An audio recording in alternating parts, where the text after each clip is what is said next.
ತುಂಬ ಮಳೆ ಬರ್ತಿದೆ ಅಂತ ನೋಡ್ತಿದ್ದೀರಾ. ಯುಗಾದಿ ಹಬ್ಬ ಆದಮೇಲೆ ಇದು ಎಲ್ಲರಿಗೂ ಮೊದಲನೇ ಮಳೆ. ನಮ್ಮೂರಂತೂ ಸಿಕ್ಕಾಪಟ್ಟೆ ಮಳೆ ಬಂದ್ಬಿಡ್ತು. ಒಂದು ಅರ್ಧ ಗಂಟೆಯಲ್ಲೇ ಏನಿಲ್ಲ ಅಂತ ಅಂದರೂ 1 ವಾರ ಅಡಿಕೆ ತೋಟಕ್ಕೆ ನೀರಿಕ್ಕೋಗಿಲ್ಲ, ಆ ಥರ ಮಳೆ ಬಂದ್ಬಿಡ್ತು. ಸೆಂಟ್ರಲ್ಲಿ ನಮ್ಮ ಅತ್ತೆ ಅವಲಕ್ಕಿ ಮಾಡಿಕೊಟ್ರು, ಸ್ವೀಟ್ ಅವಲಕ್ಕಿ ತಿಂದೆ. ನೋಡಿ ಮಳೆ ಎಲ್ಲ ಬಿಟ್ಟ ಮೇಲೆ ಎಷ್ಟು ಗಲೀಜಾಗಿತ್ತು ನಮ್ಮ ಮನೆ ಬಂಡೆ ಮೇಲ್ಗಡೆ. ಸೊ ಅದೆಲ್ಲ ಬಂಡೆ ಎಲ್ಲ ನೀಟಾಗಿ ಗುಡಿಸೋಣ ಅಂತ ಹೇಳ್ಬಿಟ್ಟು ನೀಟಾಗಿ ಎಲ್ಲ ಒಂದು ಕಡೆಯಿಂದ ಒಳಗಡೆಯಿಂದ ಎಲ್ಲ ಗುಡಿಸ್ಕೊಬಂದೆ. ಚಳಿ ಇತ್ತಲ್ವ, ಅದಕ್ಕೋಸ್ಕರ ಏನು ಮಾಡೋಣ ಅಂತ ಯೋಚನೆ ಮಾಡ್ತಿದ್ದೆ. ಮೊನ್ನೆ ಹಬ್ಬಕ್ಕೆ ತಂದಿರೋಂಥ ಬೋಂಡದ ಮೆಣಸಿನ್ಕಾಯಿ ಇದ್ವು, ಅದಕ್ಕೋಸ್ಕರ ಬೋಂಡ ಮಾಡೋಣ ಅಂತ ಹೇಳ್ಬಿಟ್ಟು ಫಸ್ಟು ನಾನು ಅಜ್ವಾನ ಹಾಕ್ಕೊಂಡೆ. ಅಜ್ವಾನ ಅಂದರೆ ಸಣ್ಣ ಜೀರಿಗೆ ಬರ್ತವೆ ಅದು. ಆಮೇಲೆ ಸ್ವಲ್ಪ ಸೋಡಾ ಪುಡಿ ಹಾಕ್ಕೊಂಡಿದ್ದೀನಿ. ನೋಡಿ ನಾನು ನಂದಿನಿ ಮಲ್ಟಿ ಕಡಲೆ ಹಿಟ್ಟನ್ನು ನಾನು ಯೂಸ್ ಮಾಡ್ತೀನಿ. ಸ್ವಲ್ಪ ಕಡಲೆ ಹಿಟ್ಟು ಹಾಕ್ಬಿಟ್ಟು ಅದಕ್ಕೆ ನಾನು ಉಪ್ಪನ್ನು ಬೆರೆಸಿದೆ. ಉಪ್ಪು ಹಾಕ್ಬಿಟ್ಟು ಚೆನ್ನಾಗಿ ನೀರಲ್ಲಿ ಮಿಕ್ಸ್ ಮಾಡಿದೆ. ನಾನು ಅಕ್ಕಿ ಹಿಟ್ಟನ್ನು ಆ್ಯಡ್ ಮಾಡ್ತೀನಿ ಲಾಸ್ಟ್ಗೆ. ಸ್ವಲ್ಪ ಅಕ್ಕಿ ಹಿಟ್ಟು ಅನ್ನೋದು ಲಾಸ್ಟ್ಗೆ ಆ್ಯಡ್ ಮಾಡ್ತೀನಿ. ಅಕ್ಕಿ ಹಿಟ್ಟು ಏನಕ್ಕಪ್ಪ ಯೂಸ್ ಮಾಡ್ತೀನಿ ಅಂತ ಅಂದರೆ ಪಕೋಡ ಆಗಲಿ ಬೋಂಡ ಆಗಲಿ ಎಲ್ಲ ಗರಿ ಗರಿ ಅಂತವೆ ಅಂತ ಹೇಳ್ಬಿಟ್ಟು ಆ್ಯಡ್ ಮಾಡ್ತೀನಿ. ನಮ್ಮ ಅತ್ತೆ ಬಂದ್ಬಿಟ್ಟು ಜೀರಿಗೆ ಹಾಕು, ಇನ್ನೂ ಟೇಸ್ಟ್ ಸಿಗುತ್ತೆ, ಚೆನ್ನಾಗಿರುತ್ತೆ ಬಾಯಿಗೆ ಅಂತ ಹೇಳಿದ್ರು. ಅದಕ್ಕೋಸ್ಕರ ಜೀರಿಗೆನೂ ನಮ್ಮ ಅತ್ತೆ ಹಾಕಿದ್ರು ಬಂದು. ನೋಡಿ ಪಕೋಡದ ಹಿಟ್ಟು, ಬೋಂಡ ಹಿಟ್ಟು ಈ ಕನ್ಸಿಸ್ಟೆನ್ಸಿಯಲ್ಲಿದ್ದರೆ ತುಂಬಾ ಚೆನ್ನಾಗಿ ಬರುತ್ತೆ. ನೋಡಿ ಒಂದು ಸೈಡಲ್ಲಿ ನಾನು ಸ್ಟವ್ ಅಂಟಿಸ್ಕೊಂಡು ಎಣ್ಣೆನ ಬಿಸಿ ಮಾಡೋಣ ಅಂತ ಹೇಳ್ಬಿಟ್ಟು ಬಾಣಲಿಗೆ ಹಾಕ್ಕೊಂಡೆ. ಎಣ್ಣೆ ಕಾಯೋ ಅಷ್ಟೊತ್ತಿಗೆ ನಾನು ಮೆಣಸಿನ್ಕಾಯಿ ಮತ್ತು ಈರುಳ್ಳಿನ ಹಚ್ಕೊಳ್ಳೋಣ ಅಂತ ಹೇಳ್ಬಿಟ್ಟು, ನಮ್ಮನೇಲಿ ಈರುಳ್ಳಿ ತಪ್ಪಲಿತ್ತು, ಬೋಂಡದ ಜೊತೆಗೆ ಈರುಳ್ಳಿ ತಪ್ಪಲಿಂದು ಕುಪ್ಸೊಪ್ಪು ಮಾಡೋಣ ಅಂತ ಹೇಳ್ಬಿಟ್ಟು ನಾನು ಜೋಡಿಸ್ಕೊಂಡೆ. ನೋಡಿ ಫಸ್ಟೆಲ್ಲ ಮೆಣಸಿನ್ಕಾಯಿ ಎಲ್ಲ ನೀಟಾಗಿ ತೊಳ್ಕೊಂಡೆ. ಮೆಣಸಿನ್ಕಾಯಿಗಿರೋಂತಹ ಹಿಂದ್ಗಡೆ ತೊಟ್ಟನ್ನು ಕಟ್ ಮಾಡಿಕೊಂಡೆ. ಆದರೆ ಅದ್ರ ಮೇಲಿರೋಂಥ ಬಾಲನೂ ಕಟ್ ಮಾಡಿಬಿಟ್ಟಿದ್ದೀನಿ ನಾನು. ನನಗಿಷ್ಟ ಆಗಲ್ಲ, ಅದಕ್ಕೋಸ್ಕರ ಕರೆಂಟ್ ಹೋಗುತ್ತೆ ಅಂತ ಹೇಳ್ಬಿಟ್ಟು ನಮ್ಮ ಅತ್ತೆಯವರು ಈರುಳ್ಳಿ ತಪ್ಪಲಿಂದು ಕುಪ್ಸೊಪ್ಪು ನಾನು ಮಾಡ್ತೀನಿ, ಬೇಗ ಬೇಗ ಬೋಂಡ ಹಾಕು, ಮತ್ತು ಲೇಟ್ ಆಗುತ್ತೆ, ಕರೆಂಟ್ ಹೋದರೆ ತುಂಬ ಹಿಂಸೆ ಆಗುತ್ತೆ ಅಂತಂದರು.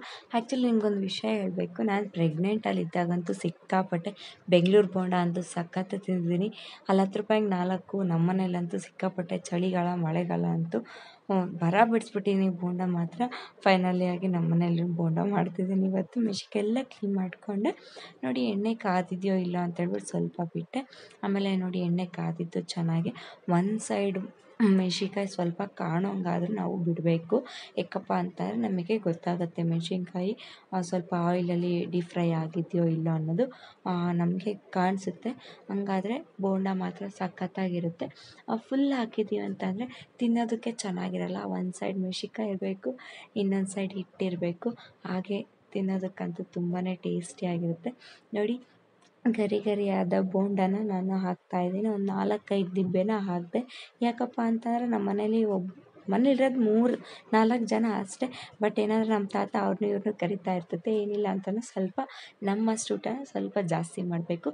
ನೋಡಿ ನಮ್ಮತ್ತೆ ನಾನು ವೀಡಿಯೋ ಮಾಡ್ಕೊತೀನಿ ಅನ್ನೋದ್ರೊಳಗಡೆ ನಮ್ಮ ಅತ್ತೆ ಬಟ್ಲಿಗೆ ಹಾಕ್ಬಿಟ್ಟಿದೆ ಸಾಂಬಾರ್ಗೆ ಕರೆಂಟ್ ಹೋಗುತ್ತೆ ಅಂತ ಹೇಳ್ಬಿಟ್ಟು. ಅದರಲ್ಲಿ ಏನೂ ಹಾಕಿಲ್ಲ, ಟೊಮೊಟೊ, ಈರುಳ್ಳಿ ತಪ್ಪಲು ಮತ್ತು ಕಾಯಿ, ಉಪ್ಪು ಸ್ವಲ್ಪ ಆ್ಯಡ್ ಮಾಡಿದೆ ಅಷ್ಟೇ. ಅದ್ರ ಜೊತೆಗೆ ಇವಾಗ ಸ್ವಲ್ಪ ಖಾರದ ಪುಡಿ ಹಾಕ್ತಿದೆ. ಸ್ವಲ್ಪ ಈರುಳ್ಳಿ ತಪ್ಪಲು ಅನ್ನೋದು ಸ್ವೀಟ್ನೆಸ್ ಇರುತ್ತಲ್ವ, ಅದಕ್ಕೋಸ್ಕರ ಖಾರದ ಪುಡಿ ಅನ್ನೋದು ಸ್ವಲ್ಪ ಜಾಸ್ತಿ ಆಗುತ್ತೆ. ಆಮೇಲೆ ಸಾಂಬಾರು ಪುಡಿನ ಆ್ಯಡ್ ಮಾಡ್ತಿದ್ದೆ. ಸಾಂಬಾರು ಪುಡಿ ಒಂದು 2 ಸ್ಪೂನು. ಆಮೇಲೆ ಸ್ವಲ್ಪ ಆಯಿಲ್ನ ಮಿಕ್ಸ್ ಮಾಡ್ಕೋಬೇಕು. ಆಮೇಲೆ ವಾಟರು ಅದು ಸ್ವಲ್ಪ ಮುಳುಗಬೇಕು. ಮುಳುಗಿ ಸ್ವಲ್ಪ ನಮಗೆ ತಿಳಿಯಾಗಬೇಕಂತಂದರೆ ಸ್ವಲ್ಪ ಜಾಸ್ತಿ ಹಾಕ್ಕೊಂಡ್ರೆ ನಡೆಯುತ್ತೆ. ಸ್ವಲ್ಪ ನಾನು ಜಾಸ್ತಿ ಹಾಕಿದ್ದೀನಿ, ಸ್ವಲ್ಪ ತಿಳಿ ಸಾರಲ್ಲಿ ಊಟ ಮಾಡೋಣ ಅಂತೇಳ್ಬಿಟ್ಟು ಸ್ಟವ್ ಅಂಟಿಸ್ಬಿಟ್ಟು ಅಲ್ಲಿ ಇಟ್ಟಿದ್ದೆ. ಅಷ್ಟೊತ್ತಿಗೆ ಕುಪ್ಸೊಪ್ಪು ಆಗುತ್ತೆ ಬಿಡು ಅಂತ ಹೇಳ್ಬಿಟ್ಟು ಚೆನ್ನಾಗಿ ಮಳಬೇಕು. ತುಂಬಾ ಟೇಸ್ಟಿಯಾಗಿರುತ್ತೆ ತಿನ್ನೋದಕ್ಕಂತೂ. ಏನಿಲ್ಲ ಅಂದ್ರೂ ಒಂದು 15 ನಿಮಿಷ ಆದರೂ ಬೇಯಿಸ್ಬಿಟ್ರೆ ತಿನ್ನೋದಕ್ಕೆ ಚೆನ್ನಾಗಿರುತ್ತೆ. ನೋಡಿ ನಾನು ಬೇಗ ಬೆಂದ್ಕೊಳುತ್ತೆ ಅಂತ ಹೇಳ್ಬಿಟ್ಟು ನಾನು ಪ್ಲೇಟ್ ಮುಚ್ಚಿದೆ. ಒಂದು 15 ಮಿನಿಟ್ಸ್ ಆದಮೇಲೆ ತೆಗೆದು ನೋಡಿದ್ರೆ ಚೆನ್ನಾಗಾಗಿತ್ತು ಕುಪ್ಸೊಪ್ಪು ಅಂತೂ.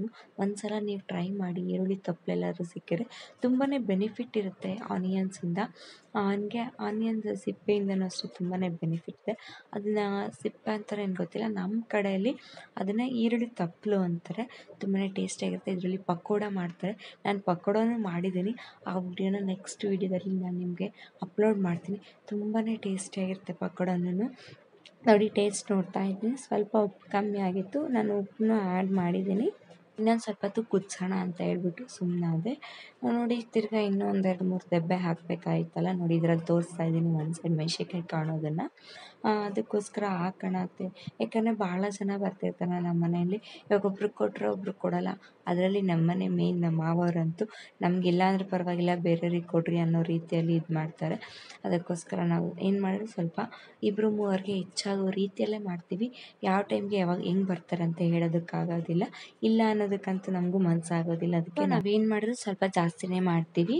ನೋಡಿ ಬೋಂಡ ಅಂತೂ ತುಂಬಾ ಕ್ರಿಸ್ಪಿಯಾಗಿದ್ದಾವೆ. ನಾನು ಹಚ್ಚಿಟ್ಕೊಂಡಿರೋಂಥ ಈರುಳ್ಳಿ ತಪ್ಪಲನ್ನು ಅದ್ರ ಮೇಲೇ ಇನ್ನೂ ಸ್ವಲ್ಪ ಎತ್ತಿಟ್ಕೊಂಡು ಹಾಕ್ಕೊಂಡು ತಿಂದೆ.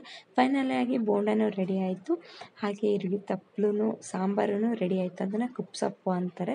ಇಷ್ಟ ಆಗಿತ್ತು ವಿಡಿಯೋ. ಇಷ್ಟ ಆಗಿದ್ದರೆ ಲೈಕ್ ಮಾಡಿ, ಶೇರ್ ಮಾಡಿ, ಯೂಟ್ಯೂಬಲ್ಲಿ ಸಬ್ಸ್ಕ್ರೈಬ್ ಮಾಡಿ, ಇನ್ಸ್ಟಾಗ್ರಾಮಲ್ಲಿ ಫಾಲೋ ಮಾಡಿ. Thank you.